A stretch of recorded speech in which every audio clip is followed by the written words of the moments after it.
வெற்றிமாறன் இயக்கத்தில் 2023ஆம் ஆண்டில் வெளியானது விடுதலை 1 திரைப்படம்.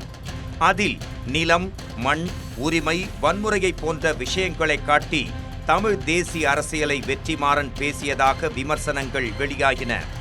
படம் பெரும் ஹிட்டானதால் விடுதலை 2 படத்திற்காக ரசிகர்கள் காத்திருக்க தொடங்கினர். இந்நிலையில் நவம்பர் 26ஆம் தேதி விடுதலை 2 படத்தின் ட்ரெய்லர் வெளியானது.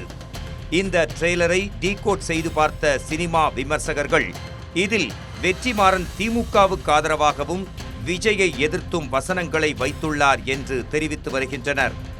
ஆழமான அரசியலை பேசும் இந்த ட்ரெய்லரில் தத்துவம் இல்லாத தலைவர்கள் ரசிகர் மட்டும்தான் உருவாக்குவாங்க, அது முன்னேற்றத்துக்கு வழிவகுக்காது என்ற வசனம் இடம் பெற்றிருந்ததை நீங்கள் கவனித்திருப்பீர்கள். இந்த வசனம் நடிகராக இருந்து அரசியல்வாதியாக மாறிய தமிழக வெற்றிக் கழக தலைவர் விஜயை குறிப்பதாக இணையவாசிகள் தெரிவித்து வருகின்றனர். சமீபத்தில் தமிழக வெற்றிக் கழகத்தின் மாநாடு நடைபெற்றது. இதில் கட்சியின் கொள்கைகளை பேசினார் அக்கட்சி தலைவர் விஜய். லெப்டாகவும் இல்லாமல் ரைட்டாகவும் இல்லாமல் எதுவென்றே தெரியாத அளவுக்கு அரசியல் தெளிவு இல்லாமல் விஜய் பேசியதாக பல்வேறு கருத்துக்கள் எழுந்தன. மேலும் பாசிசம், பாயாசம் போன்ற வசனங்களை எல்லாம் விஜய் பேசியது சினிமா காட்சிகள் போல் இருந்ததாக பலரும் இந்த மாநாட்டை விமர்சனம் செய்தனர். இதனால் அரசியல் அல்லது கொள்கை தெளிவு கொண்டிராதவராக கருதப்படும் விஜயைத்தான் விடுதலை 2 படத்தின் ட்ரெய்லரில் இயக்குனர் வெற்றிமாறன் தாக்கியிருக்கிறார் என்கின்றனர் சினிமா விமர்சகர்கள். மேலும் அந்த ட்ரெய்லரில் திமுகவுக்கு ஆதரவான வசனங்கள் இடம்பெற்றிருப்பதும் பெரும் பேசுபொருளாகியுள்ளது.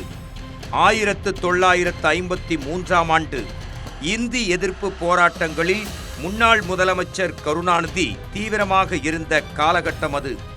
அப்போது திருச்சி அருகே உள்ள கள்ளக்குடி என்ற ஊரின் பெயர் டால்மியாபுரம் என்று மாற்றியமைக்கப்பட்டதற்கு கண்டனம் தெரிவிக்கும் விதமாய் தண்டவாளத்தில் தலை வைத்து படுத்து ரயில் மறியல் போராட்டத்தில் ஈடுபட்டார் கலைஞர் கருணாநிதி. இந்த போராட்டம் அவருக்கு மிகப்பெரிய அரசியல் அங்கீகாரத்தை பெற்றுத் தந்தது. இந்நிலையில் விடுதலை 2 படத்தில் இடம்பெற்றிருக்கும் என்ன மாதிரி படிக்காத ஒருத்தன் தண்டவாளத்துல தலை வச்சு படுத்ததாலதான் என்ற வசனம் முன்னாள் முதலமைச்சர் கருணாநிதி நடத்திய கள்ளக்குடி போராட்டத்தின் ரெஃபரன்ஸ் தான் என பேசப்படுகிறது. இந்நிலையில் இந்த படத்தின் வெளியீட்டு உரிமையை யார் வாங்கியிருக்கிறார்கள் என்பது ஊரறிந்த ஒன்றே. இதனால் ஆளுங்கட்சியை சமாதானம் செய்வதற்காக கூட விஜயை தாக்கி வெற்றிமாறன் வசனம் வைத்திருக்கலாம் என கூறுகின்றனர் விஜயின் ரசிகர்கள்.